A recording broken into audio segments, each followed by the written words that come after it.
Hello and welcome back to the Confessions of Two Reformed Flariot. You are here with Mai. And Ariel. Ariel, how are you today? I'm okay. How are you? I'm good. How's the last week been? It was good. My parents came to visit for a few weeks, and that was a lot of fun. How was your last few weeks? It was good. I got to meet your parents, so it was This is true, exciting. yeah. We had a good Friendsgiving. It was. And a good reunion. Mm-hmm. How was Poland? Hard. It was hard, but it's something that I think everybody needs to do. I ended up doing the Poland delegation through Reichman University. Since I made Aliyah at 18, I didn't have the chance to actually do it when I was in high school there, and I really, really wanted to do it. So I think it's something that everybody really, really needs to do. And we can talk about that in a different episode for sure. For sure we will. Yes. But today we have two really special guests. They're actually our first guests in this new season, and we're really, really excited. So let's bring them on.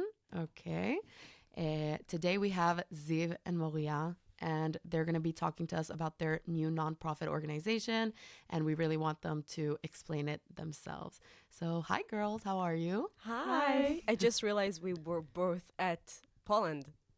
You were also now in the Polish delegation? Yeah, no I did. way. Yeah. In the Israeli delegation? Yes. How did I didn't see you. Me too. I know. I haven't. Small world. Yeah, I Small know, world. but we were like with 70 people. I know. How was it for you? It was amazing. I did it in high school. Changed my life. Yeah. Now it's just a good reminder of what already changed my life. Did you feel like it was a really big difference between Yes, the two? Because a lot of absolutely. people told me that it was really, really different. Absolutely different. Yeah. Absolutely. I mean, when you do it in high school, you just do it as, Israeli and as a teenager. But when you do it after the army, after, October 7th, and you can understand what they are talking about, what they've been through. 100%. Maybe just a little bit, not exactly the same, because there is nothing like the Holocaust, but you can understand. I think when I was hugging with my my madrich, my instructor from the paramilitary program, and he got injured in Gaza, and his four friends from his team got killed in front of his eyes, and he was like singing a tikva, and he survived. He's alive, and now you can understand, like, wow. Yeah, I think that was the most amazing part. Like every place we went to, we had to sing a tikva, and it just felt like so different. Like for some reason, specifically that moment. This is the tikva. Yeah, Those people that survived. Insane. Those people that are alive, they came from Kfar Aza, we have survivors from like all kind of aspect from the war. So it was just amazing. It sounds incredible to go back and to experience it again. Yeah. It's amazing. Ariel will have to go next year, I think. Yeah, no. I think so. I mean, I was also there in high school, so I would love to have the different experience. Yeah. Same, I was there in high school. We'll do it. I think We'll we do it. marketed it well now. Me and Yeah, Moriyah. 100%. Ziv, tell us a little bit about yourself and how you guys met. And then Moriyah, a little bit how you started the Amutah, the organization, and where you came from. Of course. Okay, so my name is Ziv Yaar. I'm 25 years old. I'm Israeli, born and raised, never been anywhere else. In the army, I was a combat officer, and that's how I met Moriyah. She was my trainee in boot camp. And now I'm going to let you introduce yourself. So I'm also born and raised in Israel. I grew up in Ashdod in the south, and now I live in Herzliya. I was a combat soldier in the Jordan Lion Battalion. That's how I met Ziv. As she said, she was my officer in the training. And now I study government and diplomacy, second year in Reichman. And I started the nonprofit Lone Front because I was a lone soldier. And there is two types of lone soldier. There is the type that everyone knows, the people that came to Israel to enlist in the army. But there is also the type that most people doesn't familiar with, which is the Israeli lone soldier, which means people with no family background, with no connection with their parents, with no safety net, with no financial support. And they are very visible because they don't want to share their story. It's embarrassing. It makes you be vulnerable in front of people that you don't know, and you don't trust the world, so you don't really share what you have been through. And so we don't really... And we are very independent because what we've been through. So we don't ask for help. We don't used to ask for help. Even if I want to ask for help, I don't know how to do it. So we don't share. We just don't tell what we are going through, what we struggle with. And that's why I think that it's very important to have a nonprofit that will help specifically women, because first of all, it's something very not regular to have women in combat. I think we and Singapore and maybe few places in the world have women in combat. So we have this, and we have women, which is way more vulnerable, way more emotional, way more anything than men. And they just need a different support. And also there is the sexual assault and abuse side. I have a few combat that been through sexual assault, and it's just different. I think that we should approach women in a different aspect, in so many aspects. Yeah. So I think that's why it's very important. Before we start talking about the nonprofit itself, I do want to say something about Moriyah and her experiences. There's a quality in Moriyah and in a lot of lone soldiers, which is the type of people we're trying to tap with this nonprofit, which are women who just were born to the wrong situations or to our survival mode. And what we're trying to do is take this survival instincts that made this really, really strong and capable women and give them the platform, the financial aid and everything they need in order to become like a very, very successful and helpful a person for society, because Moriyah has done incredibly well in helping herself, but now she's in a position to help other people, and it's very, very exciting for us to see the women who are going to now emerge into this community, this new Israeli type of female women who are going to conquer the next age. And for me, it's very, very exciting. Amazing. Can you So guys tell us how you met each other? Like, what's the connection here between both of you? Yeah, so I'm her officer in basic training. So when she enlisted into the Jordan Lions, I was the officer of that of her machlaka, of her platoon. And when she came in, I saw she's a bit different, but I didn't really know like what's going on. Then we have this one-on-one conversation, and it's more like where they can't say my first name. We have this distance thing, and we sat one-on-one, and she told me her story, and I couldn't help myself but be like, who is she? Like, that's actually incredible. And she's going to open up, I think, later and tell her personal story. But it was very, very evident from the very first moment that she's very, very special, very, very different, very, very capable. And at the beginning, I think it kind of hindered her with like people, because a lot of people are like, I don't know, kind of taken aback by someone who's so powerful and capable. But then something with her magic and ability to touch people, she became like an integral part of the machlaka.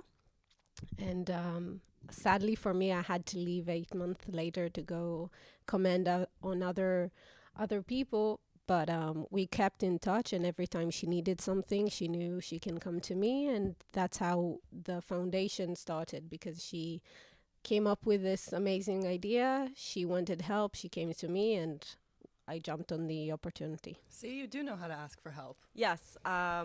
Well, let's say life pushed me to the edge, and I had no choice. The first time I came to Ziv was when I was in my regular service in the Sadir, and I needed like a place to live. So I'll explain a little bit about my background and my story and why I need a place to live. Go for it. So I came from an ultra-Orthodox family. My parents got married in Shidduch. They never had any education, and actually no one in my bloodline have education, not a regular one, not a basic one, and absolutely not a higher education. Mm-hmm. So my grandparents came from Morocco. They only learned Torah there. My grandmothers got married when they were 14, 16. Oh, So it's wow. like you don't have any time or place to grow as a person or to go to school or something. So the men are study Torah and the women bring children. And so this is the kind of reality of my entire bloodline. And my mom got married when she was 18 years old. and so she didn't did any military service, and she was only learning Torah. So she doesn't have any career, doesn't have any job, and my parents got divorced when I was 1 year old, and my mom was pregnant with my little sister, and my father just disappeared. He just never got in contact. He never paid child support. For him, it was, I'm only study Torah from day to night, 23 years now, and I don't work, I don't do anything. I'm praying for my two girls, my two little girls. That's what I do as a father. This is my obligation. This is my only obligation, and that's how I grew up. I grew up without knowing who is he, and my mom got married again, got divorced again. So I have another brother, which is in the army now, and my mom became very, very sick. She needed, in my age, I'm going to be 24 in next month. She was with 3 little babies, with no job, no money. She have been through so much trauma in her life. Both the divorce were very, very traumatic for her, and also she'd been through a lot when she was a child, and she never ever treated herself. She never took therapy, and she became very sick. She became 100% mental health disability, and so she couldn't raise us also. So I moved when I was 12 to my grandma, and she raised me, and my sister lives there until now, and also my brother now is in the army, so it's a little bit different. But my grandma actually raised everyone, also my cousins, and so I just grew up really with no parents and no my grandma raised me but couldn't ever like financial me, and so I needed to find a way to pay for my books at school, to pay for like everything. And when I got to the army, I said to Ziv, I really need an apartment. I know that friend I have apartment for lone soldiers, and I really need dirat alach. I really need it. Wait, I'm sorry. I have to take you back. You had done so much stuff in high school. You have to tell about it. Right. Yeah, So she's we gonna wanna hear take you all the way everything. back. Okay, so I had 2 choices. Drop off school, not doing that, go to work, rent my own apartment, like do all those things. And but I said no. I believe in myself. I want to be the first woman in my bloodline to have education, and I'm gonna stay at school. So I stayed at school, and I started to be with Acharai and with the Young Ambassador program. So I was doing advocacy, and I was 16 years old, and also like I was in Acharai, so I was training to be in combat service, and It's like kosher kravi. Yes, kosher kravi. It's like to be mentally and physically prepared for a meaningful service.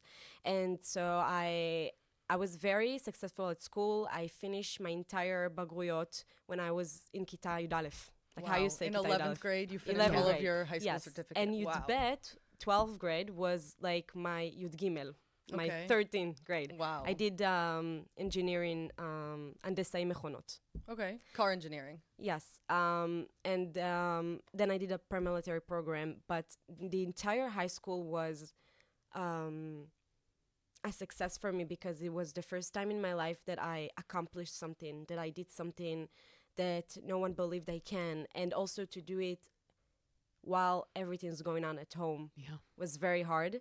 But It's gonna make me cry again. but I really loved that. When I fell in love with advocacy and diplomacy when I was 16 years old, like to speak in front of the Prime Minister office, the Foreign Affairs office, the people so important. I was 16, and I knew that I'm capable of speaking in front of an audience, to speak English. Like, this is not my mother language. This is not my first language. No one in my family knows English. No one. And I felt capable of something. And so I started to dream. Big. I say, I want to be ambassador. And I said, what should I do in order to be ambassador? What should I do? And then I started to take small steps. And I said, okay, I'll finish high school. I'll go to the military. I'll do a meaningful service. Then I'll do university. And then I followed my dreams. Wow. And you did it. And now you're here. Now I'm here. It's incredible. So before Ziv interrupted you just a little bit, tell us a little bit about why you wanted to do combat. Like, why was that your initial goal instead of just, I I don't know, sitting and helping in intelligence or something that women 100% can do? Why did you want to go to so combat? intelligence, it's not for my background. That's the army not still there.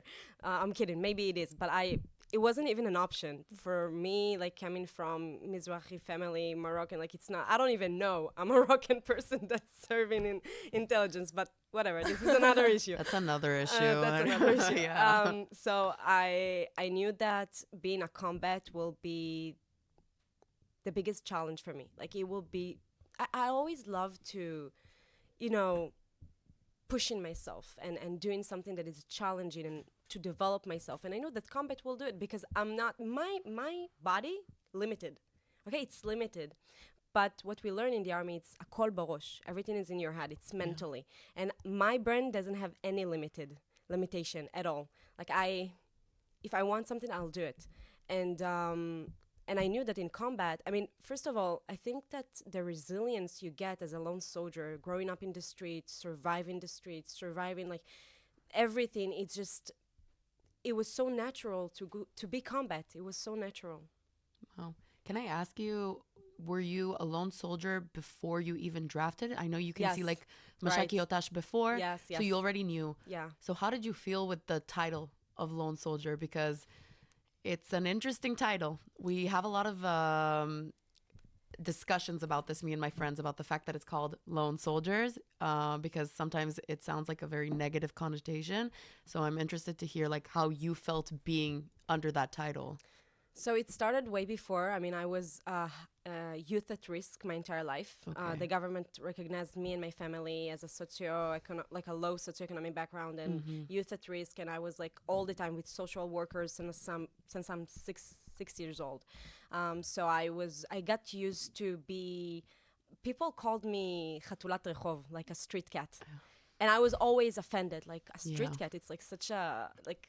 I never felt convenient with this title, but then I realized like this cat survived everything, you know. This cat know how to, he have 7 souls, you know. Like the cat has 9 lives, 9 like they lives. say. Exactly. Yes, 9 lives, and not right, it's 9, not 9 7. lives. Yeah, I added 2 more lives yeah, for each. right, right. So I got used to it, and I always said to myself, the only risk that I have is to succeed. Like to be where I am now, I already am.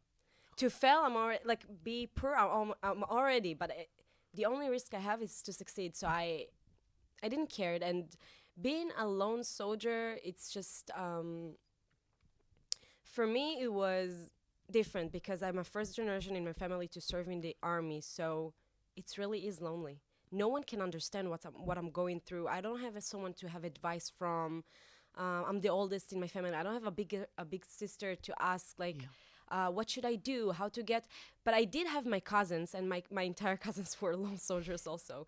And that's how I got to the Friend IDF apartment, because my cousin lived there, and I knew that there is an empty room, but it's all bureaucracy. For them, there is no empty room. But I know, but in the field, that's the entire different. You know that people that are there, they're not connected with the people that works for the Friend IDF or Mashaki Otash or all that. You know, it's very distant. Yeah. And for so long, this room was empty, and you could put 2 people there, 2 soldiers. And I was fighting for 3 months. I mean, there is an empty room. And I really wanted to live with my cousin. And I fought so long. And as you said, I was already recognized as a lone soldier. Yeah. Way before, like half a year before I got drafted. So, I was expected, you know, if you already know half a year before that someone is about to draft to the army, like, Help them. And I said way before, like, I need an apartment. I don't have where to live. I mean, I lived with my grandma, but I have 1 shelf. I didn't have my own room. I shared it with my sister and my cousin. And, like, it's not life, you know?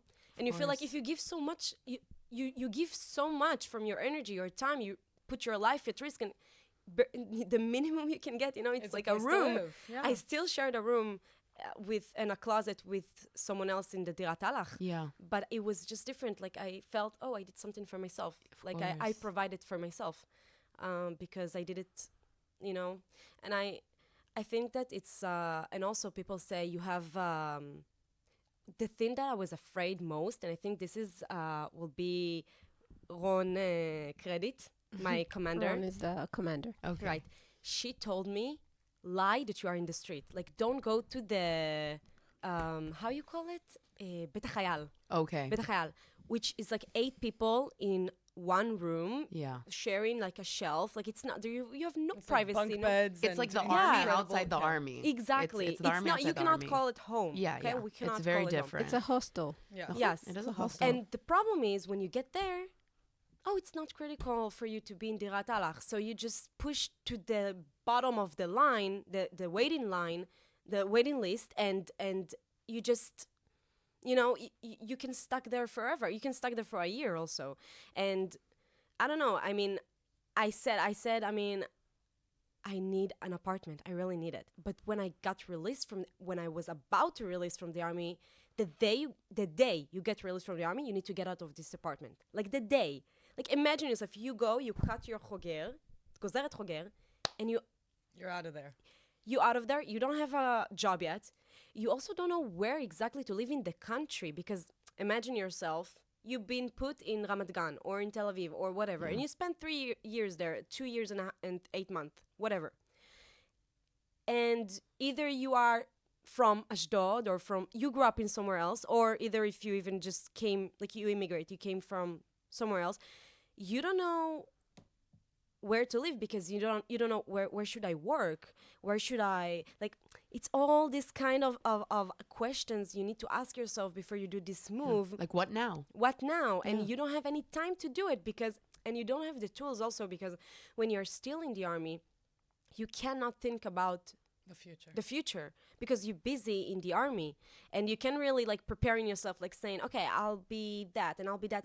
And also it's very scary to rent an apartment when you have temporary jobs, like being a waitress, but you never know how much money to expect the end of the month. And you don't know how to, put yourself, it's very, very scary. And I think for women also different from men, we never been taught mentally, like, subconsciousness, that we can deal with money, manage our own money, invest our money, like succeed. Like it's very, I think we just living in a world that still there is a lot of women CEOs and a lot of businesswomen, but it's still so far. It is. Like it's very far, especially for lone soldiers that's Have never thought about this kind of thing before. Yes, and none of our parents ever. We have so many limited beliefs with money specifically. Like you get.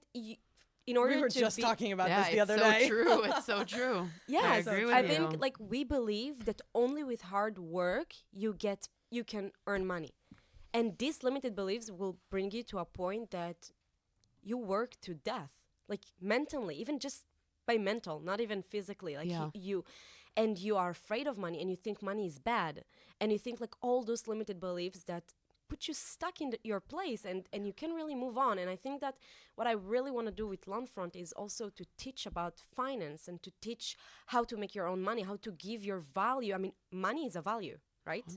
And it's all about what value what do you bring to the table? And you can earn money from your life story. You can earn money from what you've accomplished and learn, and with such a short time. And even if you're just 22, 23, 24 years old, you still have so much to give, especially when you've been through so much. So I think like no one would ever, when I came to the US my first time ever in my life, when I got released from the army, I got accepted to Penn University in Philadelphia. So I lived there for half a year. And I just realized that just by being Israeli, just by being soldier or a lone soldier or a combat female, you have such a value. You can do lectures, you can do so much. And it's just like being a bottle of water in the beach or being a bottle of water in like regular, On the side of the street. Yeah. So Scarcity. so your value depends on where you are, who you're surrounded with, like all those things. And right here in Israel, I'm not special. I'm really not special because everyone fighting, everyone in their service, everyone, surviving in everything, in financial surviving, like in the service, in the degree, like in university, everything. But when you are in the US, You're special. you're special. People And I wanna didn't hear know your that. story. People want to hear your story. They willing to pay for it. Yeah. So I think that this the secret sauce that I want lone soldiers to know. You just need to put yourself in a place that you value enough to earn more money, to not just money, but everything, connection, networking, open yourself opportunities to grow, to learn. And I think that's what I want to bring to Lone Front. That's There's incredible. There's a story about a father who gave his old watch to his son and wanted to teach him like a life lesson. He told his son, take this watch, go to just a random person on the street, ask them how much they're willing to pay for it. The guy goes, a guy on the street says, I'm willing to pay $10. Then the father says, okay, now go to a retailer, tell them you wanna pawn the watch. He goes, asks how much. He says like $100. Fine. The son comes back, says, Dad, I don't understand what you want. Take the watch back. The dad says, no, just one last time. Go to a expert vintage collection store. The guy goes to the store, tells them, take this watch. They look at the watch. They're amazed. They call the manager of the store. He comes back. He says, guy, this watch is a one-of-a-kind watch. I'm going to pay $500,000. Like, the amounts doesn't matter. But the purpose of the story is to say where you put yourself is the value you create for yourself. Exactly. And when you don't find your value in a certain position, just find a different place to be in and you'll find a higher value. Exactly. That's exactly what you did, Moriyah. Yes. And I want to bring other women, female combat soldier and meaningful service and everyone that, you can easily do 5 יומיות, like 5 days 9 in to the base, 5, yeah. that it's like a day job, and then 9 days just work full time in another job, like save the entire money, prepare yourself to, the civilian's life. You can easily do it as a female also, because no one tell you, oh, you are 97 profile, so you go be a combat. No, you volunteer to do it. And not just volunteer, every minute you can drop off, every minute you can people, the commander can say you're not qualified enough. Like you go to other, like you need to want it and to choose it and to fight for it every minute in your service. And it's so not obvious that woman that doesn't have anyone, no safety net, no one, will choose to give her 100% to the army, to her country, and to choose it all the way, like every day in the service. And even after, if she does miluim, you have to choose it over and over and over again. Right. I think what's very special about our nonprofit and the way we've built it is that Moriyah comes from a very that type of background. So she understands the hardships. She understands when people don't believe in you and how it feels, and the disconnect between managing stuff and being the person on field and seeing that there's an empty room. And I come from a very, I would say, privileged background. I have both parents, good financial status, and I just came in from the position of kind of grew up in this bubble of the world looks a certain way. And then I came to the army and I was responsible for women like Moriyah, and I had to understand the hardships. And I was in high school. We did have pnimia, boarding school. So we did have people from all sorts of backgrounds. It's not as if I was completely disconnected, but it's the first time I saw the everyday hardship and the everyday of the things. So now when we talk about financial literacy and everything like that, for me, I have a very clear perspective of, okay, this is what I was taught, and this is the position that my parents take, and this is how a successful person looks like. And then I can take the experiences of Moriyah and girls like her and say, this is the disconnect, this is how we feel it in. And Moriyah can come and see, Exactly the same. This is where I'm disconnected. This is where my plan doesn't work, and how we can make it more accessible for everyone. So I think having both of us coming from a completely different background is actually a very, very powerful thing when we talk about the nonprofit. Very. 100%. I just have to say, Moriyah, like, I felt like every word you just said now spoke to me on such a deep level, because I can tell you, I also come from a privileged background. My parents support me, you know, like, they've always been there. They've always believed in me. But there's something with being a lone soldier. When I made Aliyah, my mindset was fight for survival. I'm in a country that I don't know, in a place where I don't have that support. Even though I have family here, I didn't really know my family here. And I was put in a kibbutz in the middle of nowhere, okay, in a settlement. And for the past 7 years, that's been my mindset. Survival, survival, fight for survival, fight for everything. And I think that's where lone soldiers automatically go to, like, especially women, that if I want to succeed, I need to fight until my tongue is out, until I'm exhausted at the end of the day, or else I'm not doing enough. Because we always have this guilt. Like, Right. I think it doesn't matter what type of lone soldier you are, because you get help and because people are always offering, oh, you're a lone soldier, you're always feeling like you need to prove yourself. So you fight and you work hard and hard and hard. And then I realized in the past year, it's like what you're saying, but wait a second, what about me? And what about my mental health? And what about what I deserve? And what is my value? And I feel like there's nobody that comes and actually teaches you that, or there's no community that comes and supports that. Right. And I think that's why it's so important that it really doesn't matter what type of lone soldier you were, or what tafkid, what job you had in the army, because if you talk to any lone soldier that comes from different backgrounds, they all have that same like survival instinct of Right. like, it might be different in a certain way. And Ariel, like, you can share your experience, but it's this survival of like, what am I going to do next? Because in my mind, I was like, I don't have connections. I don't have networking. My dad wasn't friends with this person who knows this person. I realized in the army, suddenly these girls in Tironut were already telling me that they're going to be in this base for this role because their cousin knew this cousin. I was like, what am I supposed to do now? Right. So what, I'm just going to fall? What am I going to do?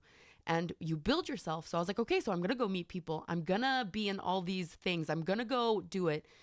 But you get tired. Like, I don't know if you can agree with me, but you I'm get very tired at some agree. point. I'm very agree. I think that what you said is very, very, very connected to, we can be a victim of our story, but we don't want to be a victim in Exactly. our mentality.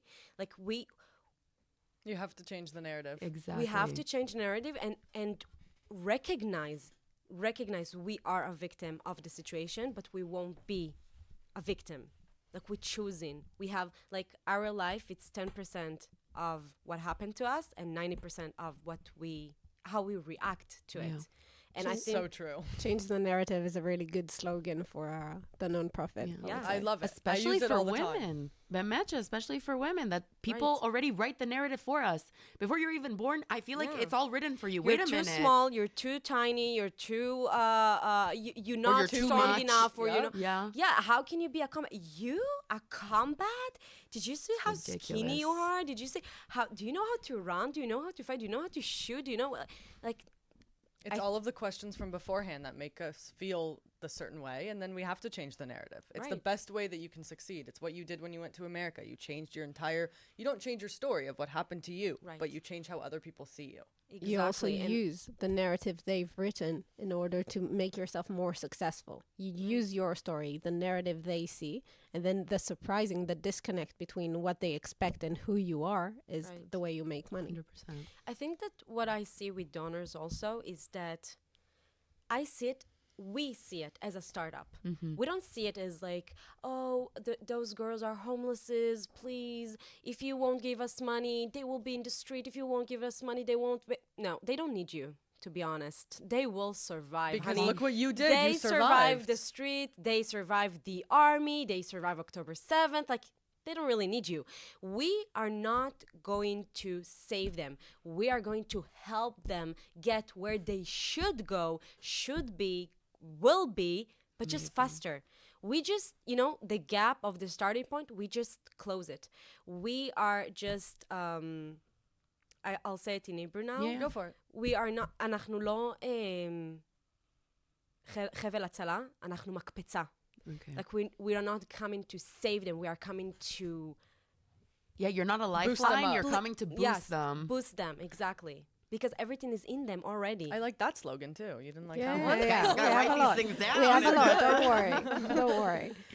I think that what you said about what Mai said about the fact that it's right for every lone soldier, every type. That's why we went to the position where we did two different branches for the nonprofit. So one branch is the social aspect, having people who understand you, can support you, because if you do have a financial backing, your set of circumstances is very, very different, and things you need are social, are engagement, or stuff like that.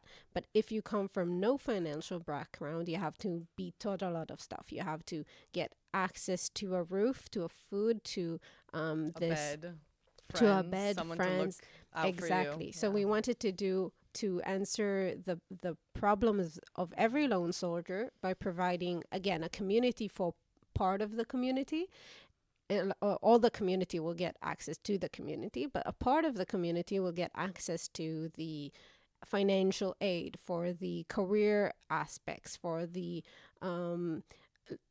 financial literacy and everything like that, so Incredible. we can allocate our resources very smartly. And we also really want to invest time and invest effort and money in women who know they want to be successful, who aren't going to be like, okay, then I'm going to take this money and I'm going to spend it on a Prada bag. Like, that's not the point. drugs Or drugs, stuff like that. parties, or just doing something that won't be, For your future. yeah. Yeah. We want women that want to succeed, and I think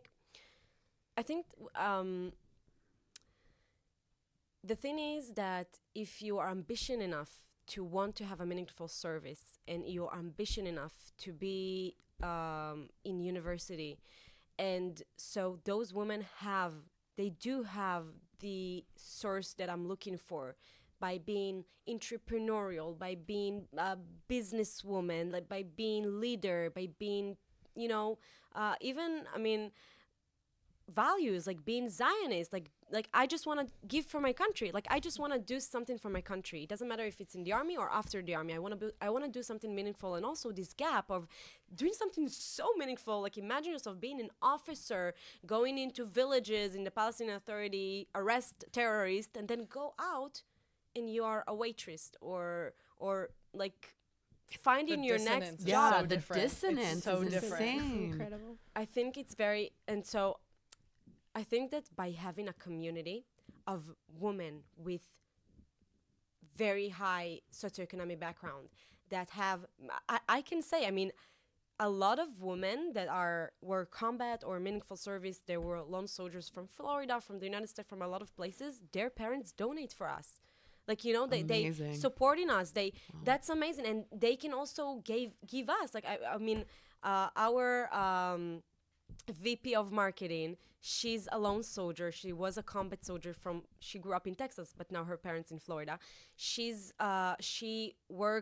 managing the marketing for Sony company. Like, it's a huge Wow. company. And she's also a student in Tel Aviv University, and she can help us and do everything for us because of her parents, and because of her, she's amazing. But but I'm saying, like, I think this beautiful connection that we can bring those women, that her father can give opportunity to another lone soldier that's coming from a very low socioeconomic background, and to be like international, like women all around the world with all the kind of cultures and languages, and you can give this knowledge to one place and share it. And like, you can say, oh, if you ever in Mexico, because you're gonna do the trip after the army, you can come to me, you can visit my family. Like, all these things, like, we create one big family, international. We can go to diplomacy area, we can go to like business area, because everyone brings so much to the table. And this is the power of this, as you said, community, before even the money, before even the give her rent assistant, but about the rent assistant, I think that for people like me that never had stability in their life ever, home is equal to stability. And if I want to build a future, if I want to dream, if I want to accomplish, if I want to fulfill myself, I need some stability.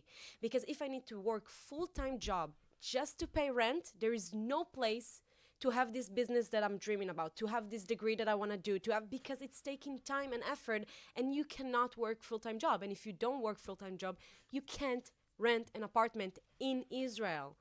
I don't know It's so where in other expensive here. places. Yeah, it's super expensive. It's super expensive. It's super survival mode. And how can you even have abundance mentality when you are on a survival mode?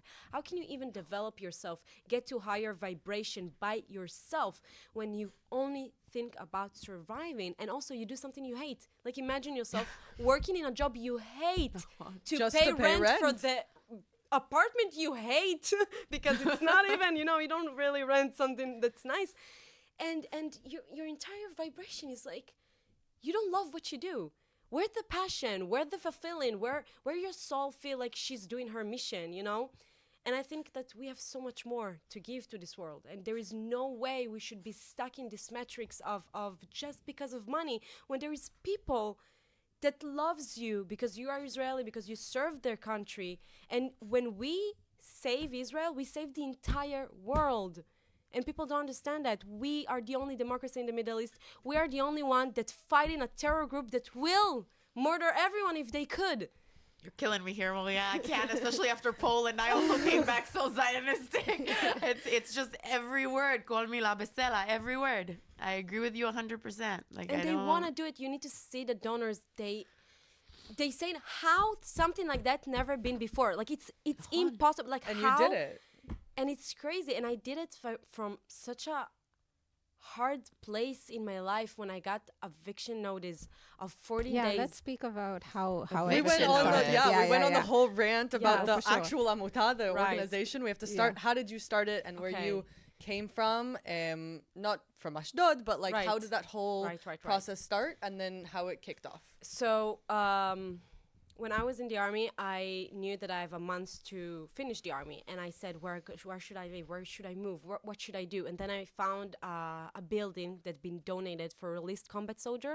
It's not about lone soldier, just combat soldier in general, because the donors believes that it's very hard to buy a house in Israel, and a lot of people just leave the country because it's easier to buy in other places. And so they want, from a Zionist point of view, they want people to stay in Israel because they believe the young people, they are the next leaders, they are the future. So if they leave, what kind of future stay in Israel? So he donated an entire building of 5 floors, 150 apartments. And he said only combat will live here. And then I got accepted to the building. I lived there for 2 years. And there was a lot of problems there. I'm saving myself from a lawsuit right now, so I won't speak about really what happened. Just give us the long story short. Long story short, I got eviction notice of 14 days because I found out something, and I went to the mayor and I said, listen, that's what's going on. And whatever reason, they decided to take me out with my friends. Another friend, my friends also got the same eviction notice, and we have 14 days in the middle of exam break. Like, it was my first semester in my first year in university, and I had 2 exams just that week, and I needed to pick my entire life and to find a place where to live. And also, when I signed up to Reichman, which is very, very expensive, I knew that I have another year contract in this building, because as a student I deserve to have another year, because you still can had stay your safe place. You can stay 2 years, and if you are a student, you can stay the 3rd year. And so I said, okay, I have like a free apartment for another year. Why should I not? Like, I can do it. I'm doing 3 scholarship. I'm doing Impact. I'm doing Mashpim Balimudim, which is only for combat lone soldiers, and Madim Lalimudim. And I add a little bit more from working. So, like, I can do it. But not when I have rent of 3,000 shekels, I thought, like, I have this place. So my entire world collapsed. It took me back. It pulled all the triggers, pulled up, and I said, wow, I don't have stability. Even when I thought, like, I'm providing for myself and I was a combat, so now I can have my own apartment. No, it all collapsed. And then I started to call people. I started to call every nonprofit in Israel. They said, oh, no, we help only with finding career. Oh, no, we only helping with therapy. Oh, no, we only helping with housing, but just the first year of of releasing, you are releasing 1 year and a half. And I realized there is no one to support. And few of them said, oh, no, we're helping only men. Sorry. I know we What? said combat, what we help men combat. And then I said, okay, you know what? Like, no hard feelings, no problem. Like, I had two choices as my entire life, to be a victim or to be a victor. And I said, okay, I can take this energy and fight them and sue them and because I were a victim. I was. I'm not going to change it. I was a victim and I cried myself to sleep. But when I put myself out, I said, who I'm going to call Ziv. Because every time I needed where to stay, where to live, where to be, I called Ziv. I said, Ziv, also when I got released from the army, I needed like how to move my apartment. So she said, because I moved from Ashdod to Rishon LeZion. So she told me, oh, I have a big car. I can help you. In the end, I did like a lot of back and forth with Every friends. time she calls me, she asks for our help. I tell her, okay, I can help you. And then she manages to do it by herself. Right. Yeah, I feel like when you just say out loud, I need help, like God give you all these situations so I had a friend that heard me asking for help, and she said, oh, I can help you now. Don't bring her from Herzliya. Like, it's fine, I can help you. So anyways, what happened is that I came to university. I put myself up and I said, I'm gonna put my makeup, put my clothes. I'm gonna look okay. I'm choosing being okay. So I came to university. I saw Ziv. I tell her my idea, and she said, we have to do it. And then I went to a lecture in one of the clubs here in Reichman University. It's called Human Skills Club. She's there now, and I was the first year of the club, and came a guy named Guy, and he's the CEO of the nonprofit Duvdevan. It's the alumni of Duvdevan. He fundraised $5 million for his combat, and he said he came do a lecture about how he did that, and it's a human skills to fundraise $5 million and to tell a story. This is like a profession, and he came to tell us how to be a storyteller, how to be. So I was like that. Speechless, completely speechless. I was shocked. You want to tell me that there is a non-profit for alumni? We don't have it. Chir Gvulot doesn't have it. Jordan Lines doesn't have it. That Karakal doesn't have it. Totchanin doesn't have it. Like Palchatz doesn't have it. All the mixed gender unit, the woman unit doesn't have it. It's only for men. And I was, that's crazy, because because they don't only support the lone soldiers, they don't only support the combat itself, they memorize memorial, the fallen soldier, who memorize the woman fallen soldier, who's like all this important stuff, like who does that? No one. Yeah. And I said, oh my God, I have to do it. And at the same time, the same week, like a week before this lecture, a week before everything, I got accepted to two very amazing programs. So one was research development internship with a big nonprofit called Israelis. And the same Israelis, it's a nonprofit that's promoting Israel image in the world. Okay. I'm volunteering there for 3 years. Since I finished the army, I was there. I did a lot of stuff, and like I'm doing a lot of advocacy and diplomacy. And so I got accepted at the same time to mentorship, diplomacy mentorship. And my mentor was Miki Aronson, and she's a diplomat. She worked in the government for 20 years, and she's amazing. She's doing a lot of stuff, but she's also the director of the Merit Spread Foundation, which is the biggest philanthropy foundation in Israel. Wow. And I explained her, like, we had a session, and I fall apart. Like I said, Miki, I cannot think about my future. I cannot choose what kind of diplomacy I want to do. I want to do like no, I don't have where to live. And then she said, I can build you a nonprofit in a week. Like I can give you offices, I can give you a 501 section in the US, 46 section in Israel that it's like tax deductive, and bank accounts and financial team and IT team and legal team, like whatever you need. Wow. And just build it. And I said, what? Wow. What do you mean? And I said, you know what? Okay, let's do it. And so I started to build a team. So I firstly called Ziv. She was my first call, as always. And I said, Ziv, I need help. I need you to be my VP. And I started to call people and I said, okay, I need to build something that we can really spread this out. I'm going to fundraise. And I had no idea where to start. Like, it's crazy. I just use my impact donors. I'm like, every person that I know that is donating or is like philanthropy area or whatever, I just call and I ask for help. And everyone wanted to help. Everyone loved the story of not just me, the entire Lone Combat story. And I remember my first donor, she told me, I want to adopt a soldier. I want to pay rent for her for 12 months.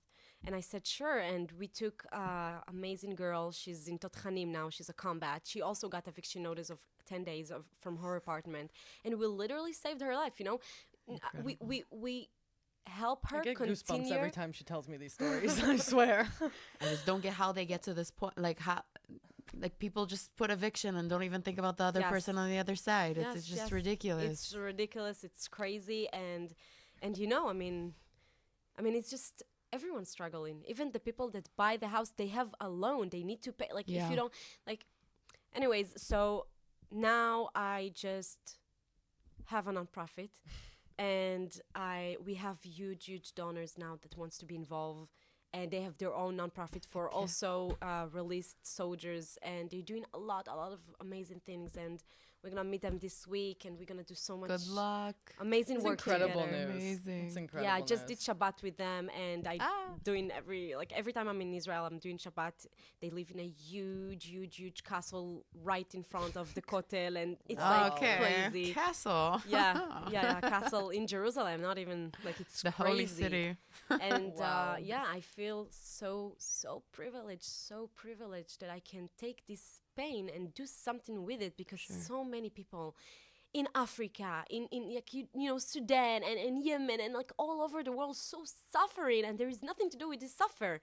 But we are so privileged to be Jewish, to be Israelis, and we have such a great nation behind us, you know, that you have a pain, there is someone who can take this pain out of you, and we all one of such a bigger mission, you know. I feel like this story, it's like an internal story, and we always survived, you know, like our entire bloodline survived everywhere, you know, in the galut, when they were with no country, and now in Israel, ever since Israel established, they survived and survived and survived, and we can see history repeated itself all the time, and I really feel so privileged to be part of this history, be part of this story.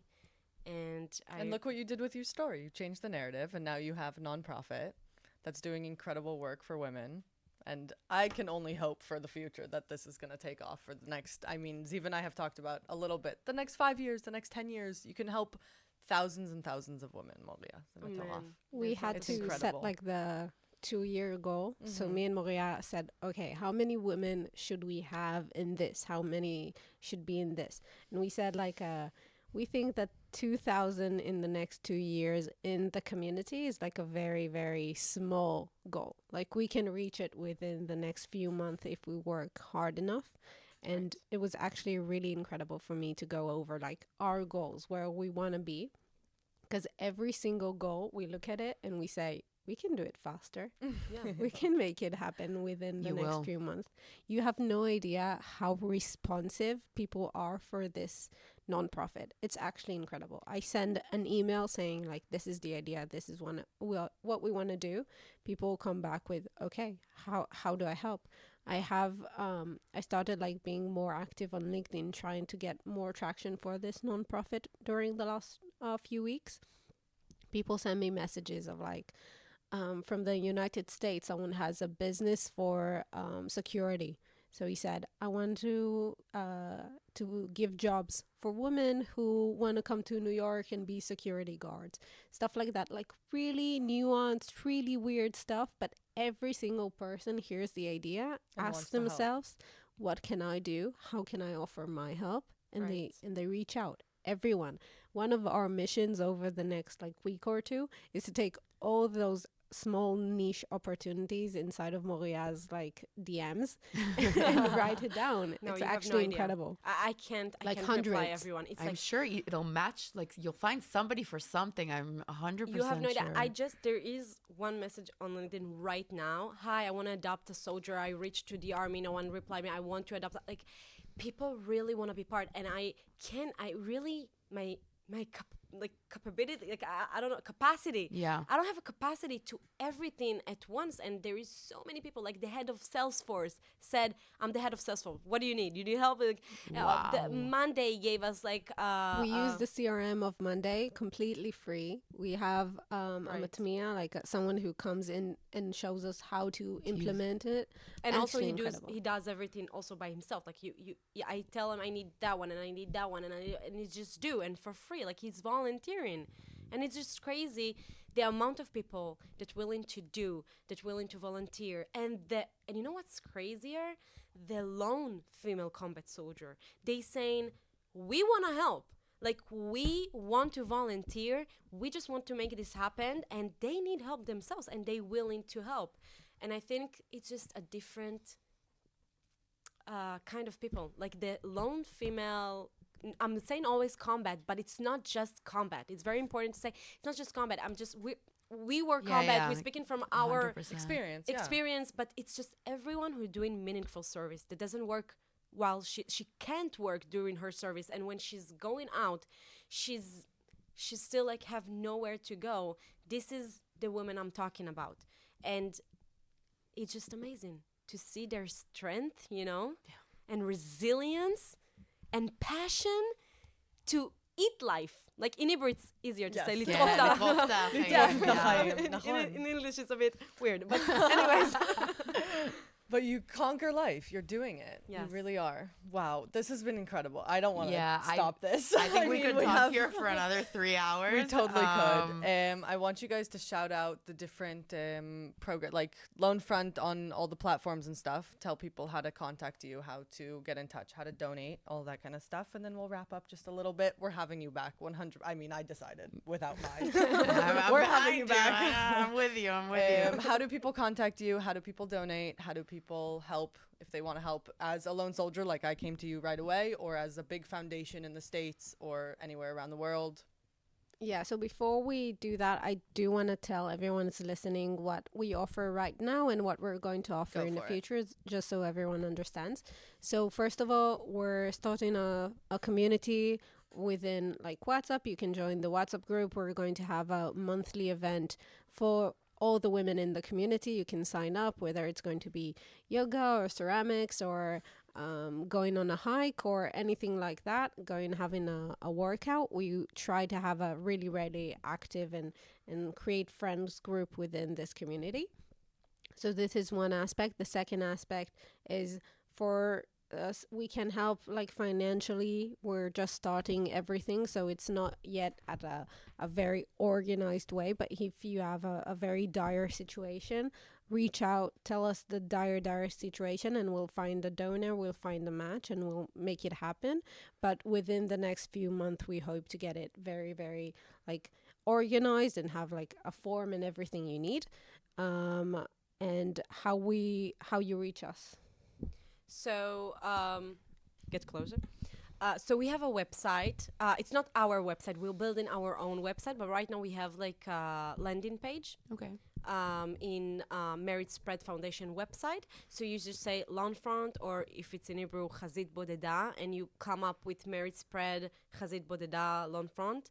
And then you will see, if you go, you can read a little bit about us, and then you can go down and see like if you want to donate in Israel, like in shekels, so you have 46 section in Israel. You can pay also with card, also transfer, whatever convenient, and also a check. And if it's the US, so you go a little bit down, and then you can see the US did the same thing. And this is about the donation. If it's just talk to us, so you can reach out by LinkedIn, you can reach out by mail, you can reach out by Instagram, and you can also, we have WhatsApp only for Lone Front, and you can see it in Lone Front Instagram account. You can see it in the bio. You have a link. You can just send a message. We will be there for you. We will answer every questions. We just in the beginning. We establish it right now. So right now we're looking for partners, donors, but also volunteering, and also the female themselves. So how do the female combat soldiers sign up? Do you want them to directly contact you on So the website? in the website, so on the landing page, they have a link. They can, so there is 4 links. One link is to sign up for the community, so they can know everything. If we have, like we got some money and we can start to give to rent or anything else, we can give all the knowledge, all the updates on the WhatsApp group, so to join the community. Then you have another one to sign to the workshop, the mental health workshop that we have. We're looking for 15 female combat soldiers. It's a pilot. We're starting very soon. We want to start in January, something like that. Even after service, like people that Mainly Yeah. after in service. Miluim and stuff like that's Yeah. also Yes. amazing. We want to process also the workshop gonna focus on childhood trauma, abandons, violent, everything, and also the combat or slash war trauma. Yeah. Because even if you were not combat, you could lose your boyfriend at the war, God forbid, or you can like lose friends or just being traumatized by the situation. So we want to cover this trauma. So, and then you have another link, you can book a lecture. So if there is any school that knows that there is a lot of youth at risk that about to be lone soldiers and they want me to come to talk about meaningful service, to talk about my story, to give some inspiration to those young girls, I would love to do it. You can also book a lecture in order to fund the nonprofit, because all the money that we raise from the lectures going straight 100% to the nonprofit. And also for people to know, we don't pay for offices, we don't pay, like everything is covered by the Merit Spread Foundation, and every donation is going straight to the lone soldiers. So it's 100% philanthropy causes. And even me and Moriyah hasn't taken a paycheck yet. Yeah, like we didn't take a everything paycheck. goes Wow. to right, and also we're gonna have a donor that will cover the salaries of the workers, and so we will make sure that everything that people donate goes straight to the lone soldiers. That's incredible. Thank you. It's incredible. I'm so happy that you guys were here, to be I honest want to with say you. something as the only non-lone soldier. In the room Go right for now. The only one. You said earlier that you and your friends are kind of iffy about the lone soldier title. I would say, as someone who isn't, and someone who looks from the outside perspective, when someone says lone soldier to me, for me it's a sign of respect. I say, wow, they're alone and they're soldiers. And I see it as something that very, very powerful, very, very positive. So I think that you should be very proud to be a lone soldier with that title. Because for me, it's like a badge of honor if Yeah. I had to give one. Wow. Thank you. You're I think teaching us how to that's- change the narrative, and now we get to help you change the narrative. I was just gonna say, I really remember when I don't know if you remember this, but at the beginning when I just met Ziv, we were put in together in the group and we had to go around and talk about ourselves. So Ziv was before me and she introduced herself, and then you mentioned this organization. I think it was just like mamash, like at the beginning steps. And you literally made me cry. You made me cry. I remember looking at you and being like, no one's done this yet. No one's done this yet. And thank you for even thinking about the idea. Zvi, that you guys are making this a reality now. And now that I met you, Bichlal, I know that it's going to be the most amazing thing in Medinat Israel. If it's not, then they're crazy. But it's I don't even have words, Kilo. It's Now you know that how I was speechless when I you at finished least the have- conversation with Moriyah. 2 lone soldiers that are behind you, 100%. Bemet. Okay. Like it's I want to say something about every officer that hear me now. Ziv, as an officer, and as she said, there is distance. You don't even know, allowed to know her name. When I have another teammate. She's also a soldier. Her name is Shoshana. She's also a lone soldier. Should we use the name? Yes, she told me whatever. If you need to use my Good. story to get anything for this nonprofit, Wow. I want you to do it. And she's an amazing woman, and she will be part of this organization by everything. I will make it happen. But she have a beautiful story. She's the strongest woman you can imagine to yourself. She has her own story as a lone soldier, and she also like negevist it. Like negev, it's a weapon that is like 10-kilo weapon shooting 1,000 bullets in a minute, like something crazy. Not every woman are capable to do it. Ziv and her can. I don't know if I could. Ziv but can do everything. I don't know. Ziv can do everything. But I want, if any officer ever hear me now, when Shoshana waited more than a year for an IDF apartment, and she didn't got one. Well, she got one in the end, but for a year she has nowhere to stay, and she couldn't like stay in her apartment that she rent, and she just had nowhere to go. And Ziv took her in. Ziv took her in as an officer. And not every officer have this this privilege to do it. Not everyone can do it, to take their own soldiers. But to be in a position that you see your soldier and you tell them, I'm with you. I know it's hard. I know it's the hardest thing to go through right now, and I have your back. I think every officer should find a way to show this to the soldiers, even if it's not take you into your home, because you can't. But sometimes our combat are so tired.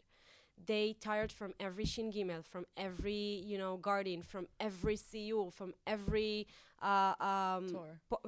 patrol, like everything. They are tired. You need to give them this, I know, I'm with you.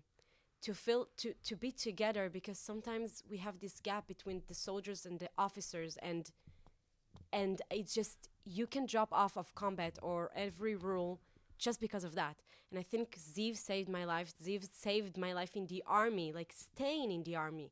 Because for me, I wanted to quit every minute. Like to say, this is not for me. Mentally, this system doesn't see me. She doesn't know, like it doesn't know, like Hebrew and English is such a different. Yeah. So it doesn't know how to deal with special needs. Yeah. And I think that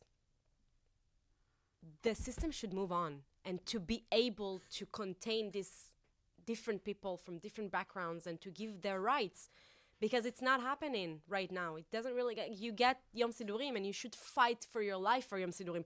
You get Miyuchedet Kalkalit, like a month to go to work every year. You should fight your life. You get a month to go see your parents, and you should fight your life to get a date, to get something, some knowledge, some insight from your officers when it's gonna happen. And this instability reality for the lone soldiers, it can create that they won't stay in the system. And that's the good part. The worst part, they will hurt themselves, they will take their life, and no one speaks about it. No one speaks about how we get to a suicidal mood in the army, and it's just so dangerous. It's so dangerous, and I almost lost both of my siblings because of that. My sister hurt herself after 8 months and got released from the army, and my brother hurt himself like 2 months ago. He was a Golani fighter, and he mentally couldn't go through that, and he just hurt himself. And that's what happened to lone soldiers in the army. And it's very hard. And I don't want anyone to take his life just because his officer doesn't see him or the system doesn't see him, because they give so much and they dealing with so much during the service. And I think that's my biggest dream, is that if I will make this organization see those soldiers and give them the ability to stay in the army and to move forward in life, in their civilians' life, this is my biggest dream. You're doing it. Look at you. You're doing it. We're going to put the organization in Misradei Tash, where everyone will talk about it, and it'll... If only they answer. If any of the listeners have any connections, they haven't responded for the last 2 months. What, Tash? All the army Yeah. stuff. Okay, we'll talk about this later. We're going to get this connection. Don't worry about it. Wow. Thank you so much. Thank you so much for coming. Thank For you, taking your Ziv. time Thank and you, talking Moriyah. about your stories. Thank you Yeah. for inviting us. I think that it's going to Always. help spread the word a bit. Yes, it will. For 100%. you and for us. I mean, it's giving me a lot of information to talk about as well, and I bet for Mai as well. Yeah, So 100%. Just thank you for being so open. I know it's not easy, especially with people that you might not know, or just to be like very vulnerable. very vulnerable. Exactly. But I think vulnerability is what makes people see that this story is real and it's true, and how much you guys have passion for it. And that's the most amazing thing. And thank you everyone for listening. If the rest of the season is going to look half as good as this, then I think we have a great season coming up. I'm so excited. Sure. Yeah. And in the meantime, don't forget, don't be a fire.